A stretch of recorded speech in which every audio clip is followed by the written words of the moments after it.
orientations fixées lors de la Conférence nationale du handicap le 11 décembre 2014 par le président de la République sont claires et ont leur feuille de route, car une politique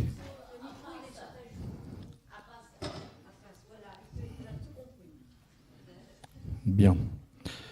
Les différents ministères finalisent actuellement leur feuille de route, car une politique véritable inclusive engage l'ensemble de forces vives de notre pays. Et chaque ministère est donc mobilisé en ce sens. Je voudrais également évoquer le vieillissement des personnes présentant une trisomie 21 dont on sait qu'il est accéléré et pour lequel il faut développer des réponses adaptées. C'est pour cela que, tenant compte des initiatives déjà prises, de la recommandation récente de l'Agence nationale de la qualité des établissements et services sociaux et médicaux et des conclusions du rapport remis par Patrick Goé, des instructions vont être transmises à l'Agence régionale de santé dans les prochains jours pour qu'elle puisse engager avec les établissements et services médico-sociaux les évolutions nécessaires. L'inclusion n'est donc plus tout à fait un nouvel horizon. C'est une exigence qui fait honneur à notre pacte républicain. Le mouvement associatif et parental dans le domaine de la trisomie 21 a longtemps été, et encore, un aiguillon de l'inclusion. On le voit dans les projets innovants portés par vos associations. J'en viens à la recherche. Il est clair que nous avons en France un déficit de connaissances pour tous les handicaps, et c'est vrai aussi pour la trisomie 21, qu'il s'agisse de l'épidémiologie, des interventions et des dispositifs, des parcours de vie ou de la capitalisation des expériences innovantes. Des initiatives existent. Il convient de le reconnaître, mais nous devons encore largement progresser. Je m'y emploie en mobilisant l'ensemble des opérateurs concernés. Je plaide pour que les recherches impliquées, croisant l'expertise et les savoirs des personnes et des proches, des associations, du secteur médico-social et sanitaire, puissent prendre plus d'ampleur dans notre pays. Je sais l'investissement et le dynamisme de vos associations dans ce domaine et soyez assurés que ma porte vous sera toujours ouverte pour soutenir vos actions de recherche, car en faisant progresser la recherche dans ce domaine, nous améliorons la vie quotidienne et le devenir des personnes. Tous ces progrès sont essentiels, mais ils perdraient en valeur et en pertinence s'ils n'étaient pas co-construits avec les personnes elles-mêmes et avec leurs proches. J'attache une importance à ce que la voix des personnes directement concernées soit reconnue, soutenue et intégrée dans les lieux de concertation et de décision. Il faut reconnaître que là aussi, les personnes ayant une déficience intellectuelle nous montrent la voie à suivre. Par ces quelques mots, je souhaite donc saluer la qualité des actions et projets de l'ensemble des associations et organisations impliquées dans le champ trisomie 21. Je suis très intéressé à ce que vous puissiez, à l'issue, me faire connaître des conclusions auxquelles vous serez parvenus. Je sais pouvoir compter sur votre capacité collective d'innovation et de proposition. Vous pouvez compter sur mon écoute, ma disponibilité et mon implication. Je vous souhaite d'excellents travaux. Merci. Voilà pour ce premier discours. Évidemment, toutes les associations qui ont participé à l'organisation de ce colloque auront la copie de ce document sur lequel vous pourrez vous appuyer pour faire vos propres demandes spécifiques ou communes. Très bien, je vous passerai tout ça.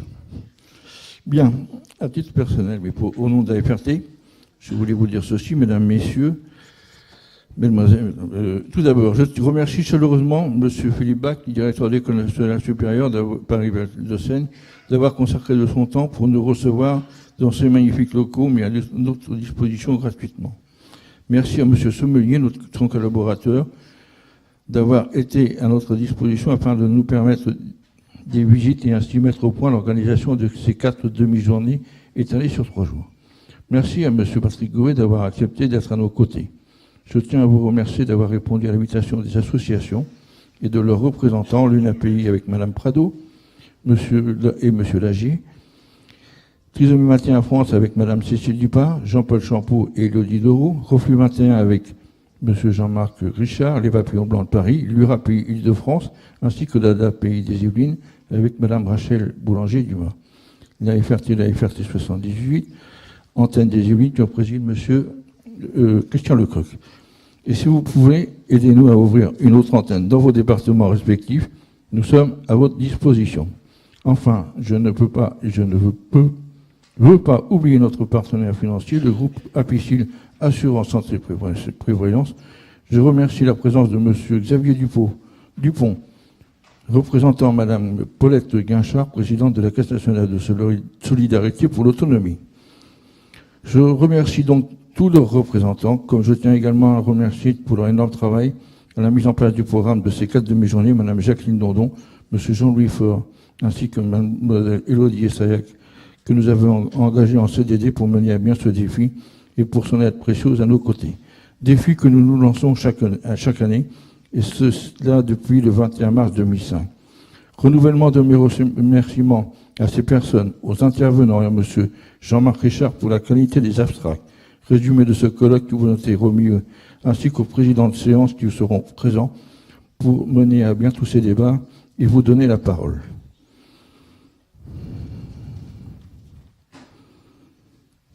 Ce partenariat associatif, cette alliance, s'est construite d'année en année pour aboutir à un partenariat que je souhaite solide.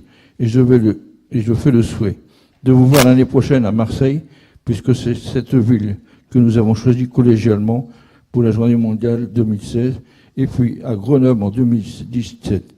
Vous pouvez toujours nous faire une proposition pour 2018. Je tiens à remercier le professeur Charles Gardou ainsi que Mme Marie-Christine Lecomte, directeur de recherche, pour la qualité de leur exposé. Ils ont ouvert le bal de ce colloque. Merci à eux.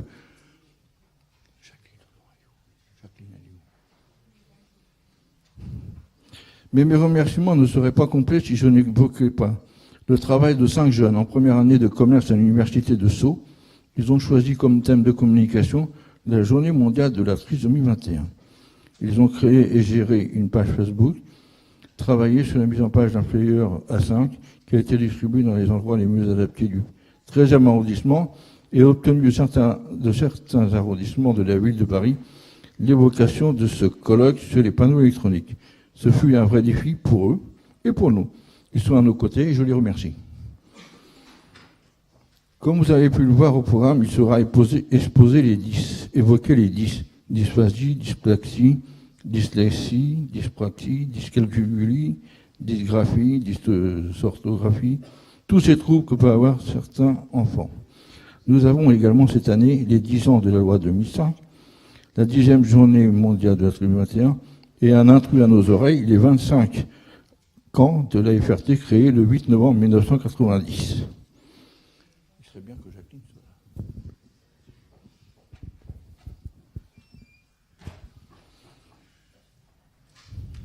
On demande d'aller vite, mais il y a des absences.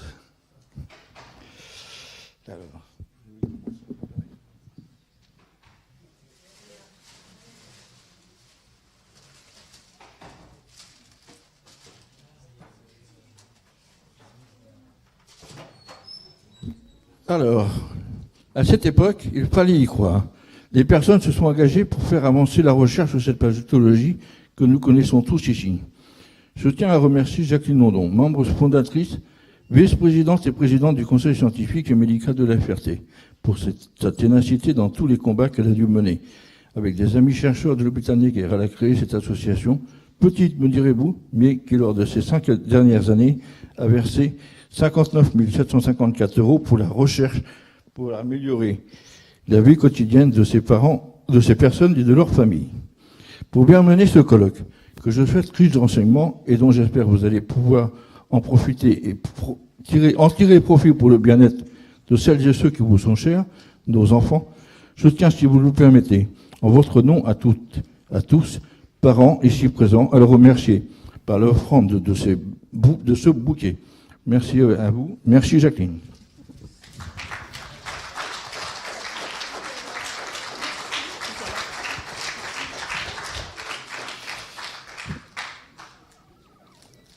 Pour conclure mon intervention et pour information, la somme évoquée précédemment ne contient pas la somme versée dernièrement au projet de recherche mené par Benoît Souchet, ici présent, comme indiqué au programme, sur l'espoir d'amélioration apportée sur des souris gestantes grâce à l'extrait de TVA.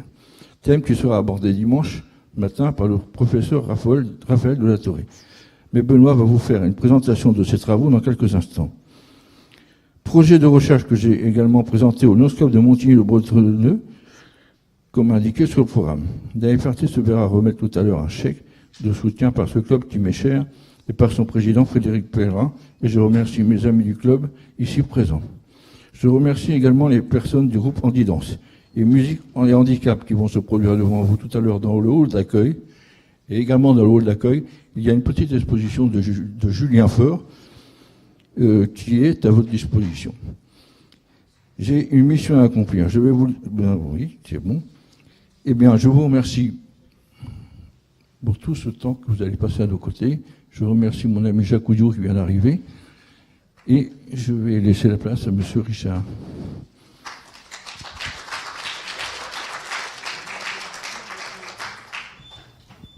Voilà, merci beaucoup. Donc, j'appelle le représentant du Lions Club de Montigny.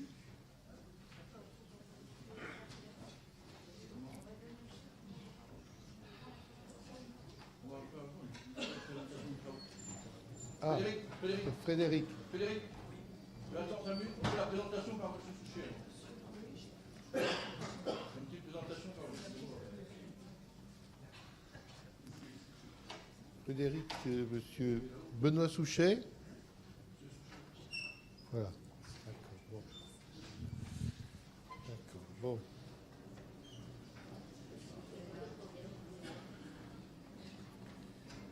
Voilà.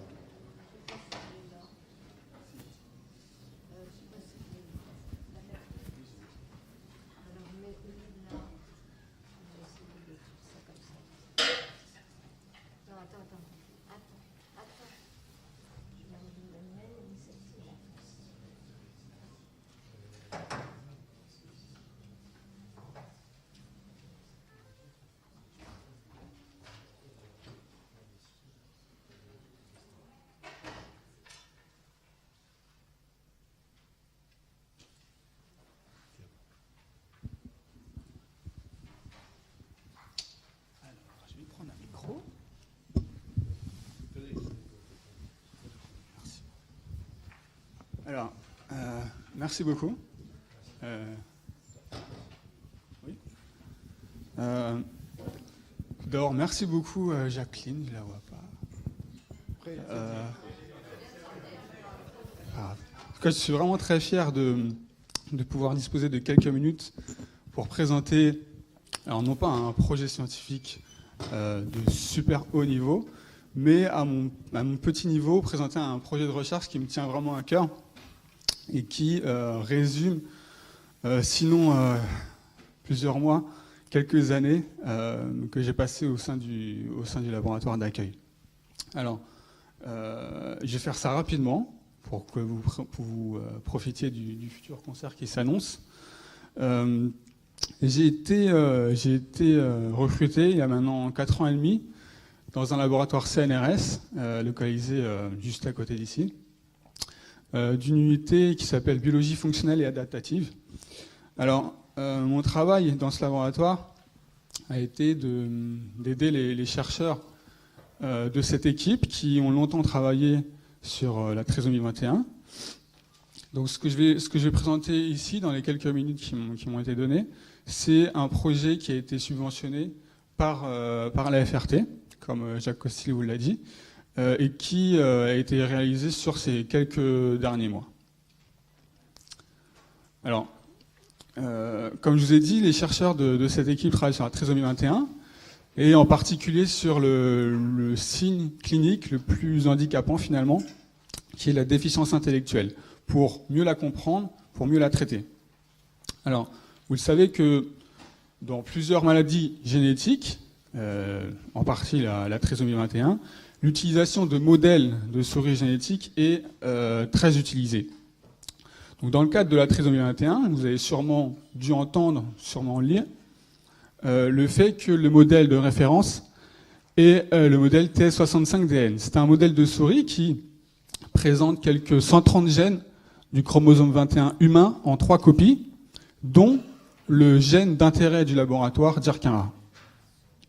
Alors ce modèle de souris a l'avantage, entre guillemets, de présenter des troubles comportementaux, notamment des troubles de l'apprentissage, qui peuvent être évalués en test de comportement, comme sur la photo.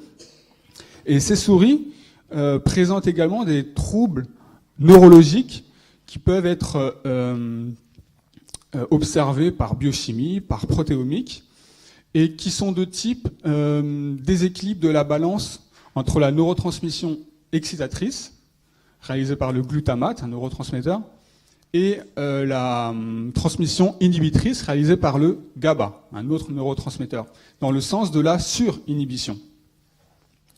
Donc, l'hypothèse de travail a été que, la question posée était, est-ce que DYRK1A, ce gène étudié, peut influencer cet équilibre entre excitation et inhibition?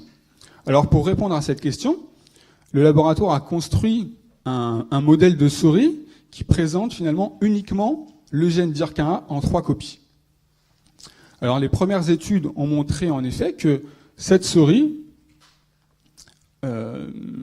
possède un déséquilibre en faveur de la surinhibition, comme je vous l'ai dit, qui est relatif à une augmentation de certaines cellules, de certains neurones inhibiteurs, et une augmentation de certaines protéines impliquées dans la transmission inhibitrice, GABAergique.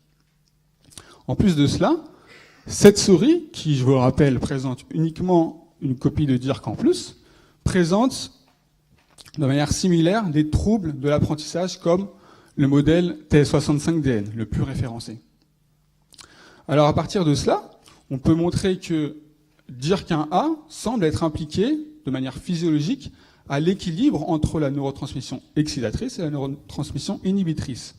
De plus, DYRK1, de manière physiologique encore une fois, est peut-être impliqué dans le développement sain, physiologique, d'un comportement d'apprentissage. Donc ces études ont fait l'objet de publications qui sont disponibles depuis juin 2014. Et pour revenir au projet cité tout de suite, c'est à partir de ces études en fait que ce projet débute. Nous avons utilisé en fait les propriétés de la molécule EGCG pour épigallocatechin galate, qui est une molécule présente en abondance dans les feuilles de thé vert. Cette molécule a la capacité d'inhiber l'activité kinase, l'activité de la protéine DYRK1A. Et dans ce projet, nous avons voulu discriminer les effets d'un traitement à base de GCG administré à différents stades de développement d'une souris, donc notre modèle d'animal dans le laboratoire. Donc, un premier lot de souris a été traité, on va dire, in utero.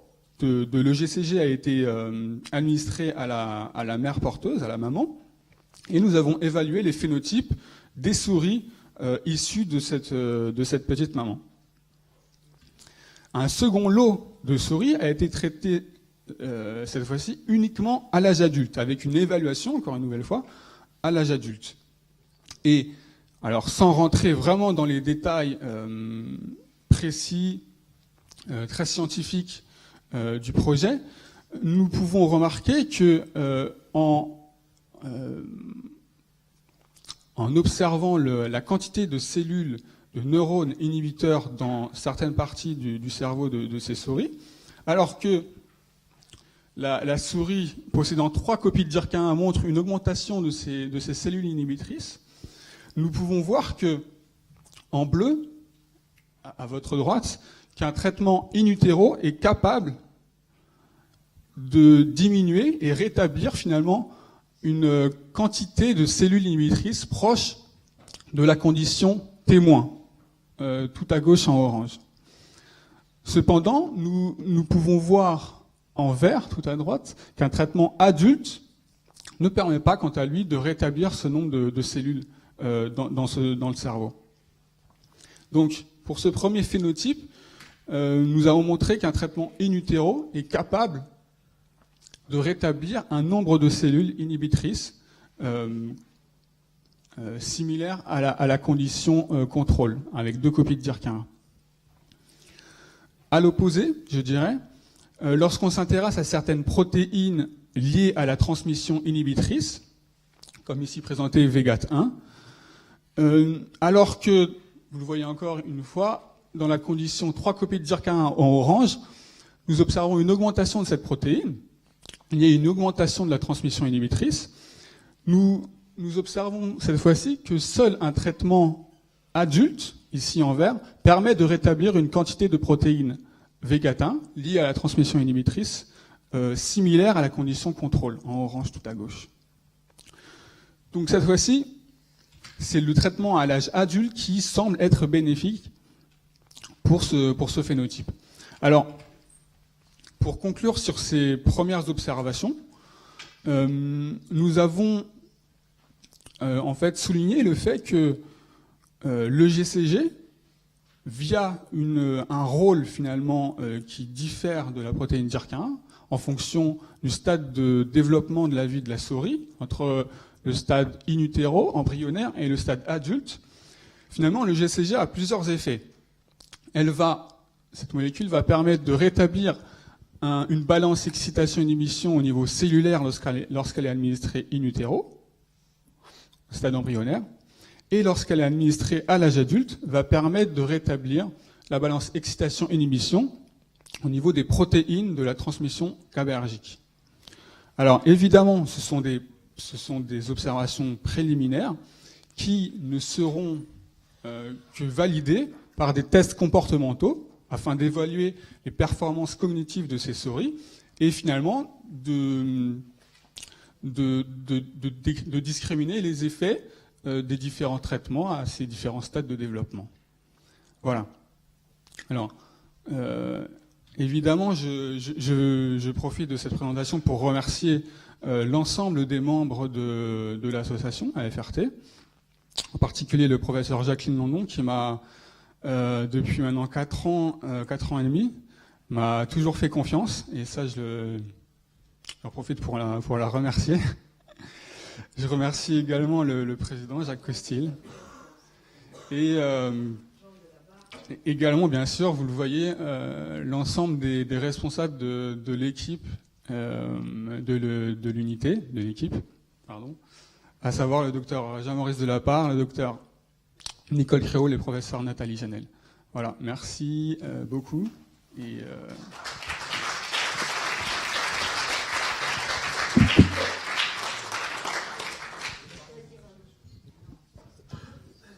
Voilà. Bon, je vous remercie beaucoup. En fait, je crois que nous aurons l'occasion dimanche matin de revenir s'il y a des questions sur l'aspect scientifique de cette présentation. Je crois que c'est déjà une bonne mise en bouche et je crois que nous attendons tous de voir effectivement confronter cet exposé avec ceux qui seront donnés dimanche matin. Et maintenant, je suggère donc de faire venir ici le représentant du Lions Club de Montigny-le-Bretonneux. Voilà. Et je vous confie le micro. Merci de vous présenter. Merci beaucoup.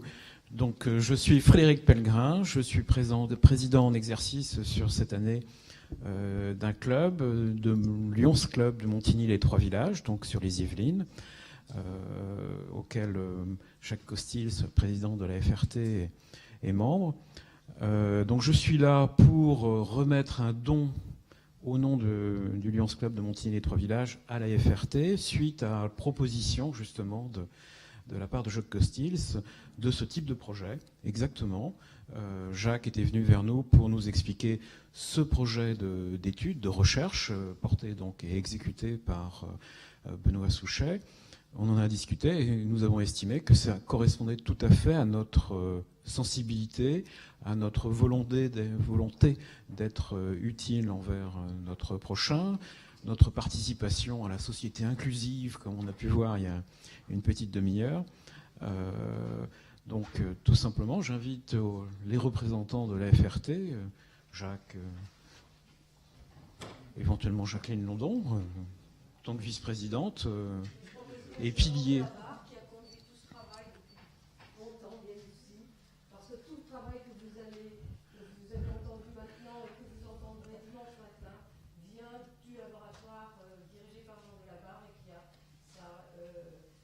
siège à l'université Paris 7, Paris Diderot depuis de très nombreuses années, depuis qu'on a quitté Necker, tous ensemble, Nicole, voilà. Il est encore là, Jean ? Très bien. Voilà. On dit toujours qu'on ne fait pas grand-chose en France et que c'est les Américains qui font tout. Ben non. Dans ce cas présent, c'est... Tous les gens de la fierté peuvent venir, d'ailleurs. C'est comme vous voulez. Je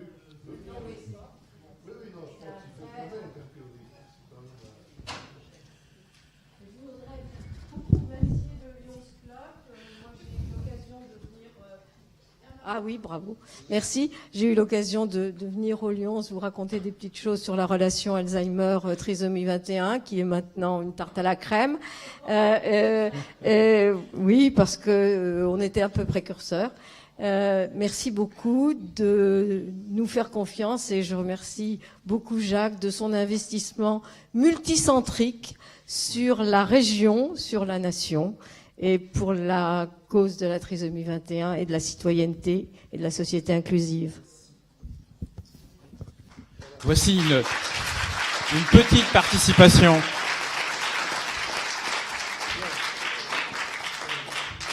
Voici une petite participation que nous espérons utile donc au financement par Merci au exemple, club. Du projet porté par Merci Thomas Alain, Souchet. merci Jacques, merci Frédéric. La bonne compréhension des conditions de vie, du comportement, de l'amélioration des personnes en situation de handicap passe aussi, malheureusement, par l'apport de quelques financements et le soutien aux différentes associations, dont la FRT mène tout simplement, un pilote et initie dans ses travaux de recherche, dans le fait d'avancer, tout simplement. Voilà, donc vos remerciements, vos applaudissements vont plus sur l'équipe de la FRT qui est ici présente, par exemple, que nous, Lions Club, tout simplement. Merci beaucoup. Voilà. Merci beaucoup.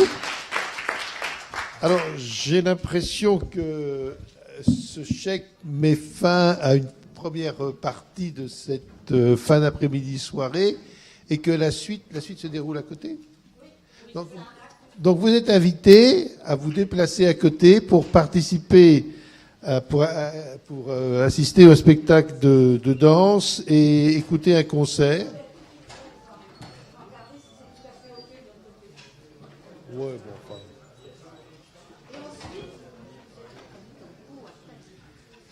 Je pense que c'est pas nécessaire de vous inviter au pot. Vous sentirez vous-même, vous serez attiré tout naturellement vers le buffet. En général, c'est plus, c'est pas le genre de choses vers lequel il faut beaucoup pousser. Hein. Voilà.